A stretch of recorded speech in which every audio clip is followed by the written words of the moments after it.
તરીકેના નિવૃત્તના અધિવાસ પૂર્ણ છે. નિવૃત્ત થયા બાદ આપે કયા કયા કાર્યો પૂર્ણ કર્યા? અધિવાસની અંદર આપણી મુખ્ય બે ગટર લાઈનો અને રાવણવાસનો બ્લોક, રાવણવાસના સંસ્થાનની શાળા, જેટલી જે મોટું સંસ્થાન એ પણ સુધારણા કાર્યક્રમ ચાલુ છે. એ સિવાય મુખ્ય પાણીની લાઈન રાવણવાસમાં, એક દલિતવાસમાં એવા 2-3 પાઇપલાઇનો, એક ઠાકોરવાસમાં ગટર લાઈન અને ઠાકોરવાસમાં પૂરતા બ્લોકો, દરબારવાસમાં પેવર બ્લોકો એવા અમુક પૂર્ણ કરેલ છે. સરપંચ તરીકેના સમયગાળામાં તમને કયા સારા અનુભવ થયા અને કયા ખરાબ અનુભવ થયા? ના, અનુભવ સારા જ થયા છે. ગામ લોકોનો સહકારના કારણે અનુભવ સારા જ થયા છે. આપના દ્વારા રાવણવાસમાં ગટર લાઈન નાખી વરસાદી પાણી નિકાલનું ખૂબ સરાહનીય કાર્ય થયું છે. તે કામ આપે કેવી રીતે મંજૂર કરાવ્યું તેની પદ્ધતિ જણાવશો?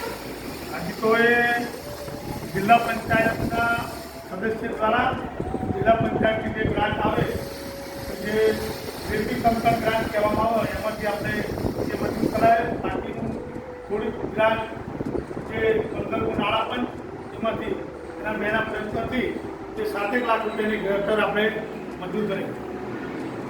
આગામી બાકી વર્ષોમાં તમે કયા કયા કાર્ય પૂર્ણ કરવાના છો? હજુ કાર્યો તો ઘણા બાકી છે, એટલે એ કામગીરી ચાલુ જ છે. આપણે નાણાં પંચના થોડા કામ બાકી છે, બીજા આયોજનમાં થોડા મૂકેલા છે, પછી 15% વિવાહ કેન્દ્રમાં મૂકેલા છે, ધારાસભ્યશ્રીની ગ્રાન્ટ પર થોડા કામ મૂકેલા છે. એવા કામો ઘણા બધા આપણે અધિવસ્તુ પ્લાનિંગ કરીને આપ્યા પણ બીજા ગ્રાન્ટ આવશે તેમ ગામના વિકાસના કામો થશે. ગ્રામ સંસ્થા માટે વધારે કયા કયા પગલાં લેશો?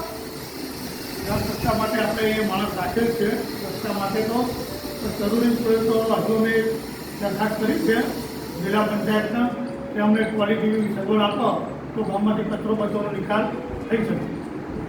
ગ્રામ્ય લાઇબ્રેરી અને રમતગમત મેદાન માટે આપ કેટલા સમયમાં રજૂઆત કરવાના છો? અમે રજૂઆત કરી છે લાઇબ્રેરી માટે, આપણી આ જગ્યા માટે એના દરખાસ્ત મોકલી છે તલાટીશ્રીએ અને અમે ઠરાવ પણ કરી મોકલી આપ્યો. તો એ સરકારના નિયમ મુજબ ગમે ત્યારે પાડી દીધી. અમારી શાળાની સુરક્ષા દીવાની જરૂર છે. આપ એમાં કઈ યોજના દ્વારા મદદ કરી શકશો? સુરક્ષા દિવાલ માટે અમે નાણાં પંચમાંથી યોજના કરી શકીએ. ગરીબ અને ઘર વગરના લોકો માટે સરકારી કઈ યોજના છે? તો ગરીબ અને 3 યોજના છે. એક પંડિત દીનદયાળ, બીજી પ્રધાનમંત્રી આવાસ યોજના અને ત્રીજી યોજના ડૉક્ટર બાબા સાહેબ આંબેડકર યોજના. આ 3 યોજનામાંથી લોકોના ગરીબના મકાનો બને. 7 બારના ઉતારા રેશન કાર્ડ આધાર કાર્ડ માટે આપની પંચાયતમાં શું સગવડ છે? આધાર કાર્ડ રેશન કાર્ડના કામો આપણે એ જ કરીએ છીએ. માત્ર એક જાતિના દાખલા સિવાય કે સક્ષમ અધિકારી સિવાય જાતિનું પ્રમાણપત્ર આપી શકતા નથી.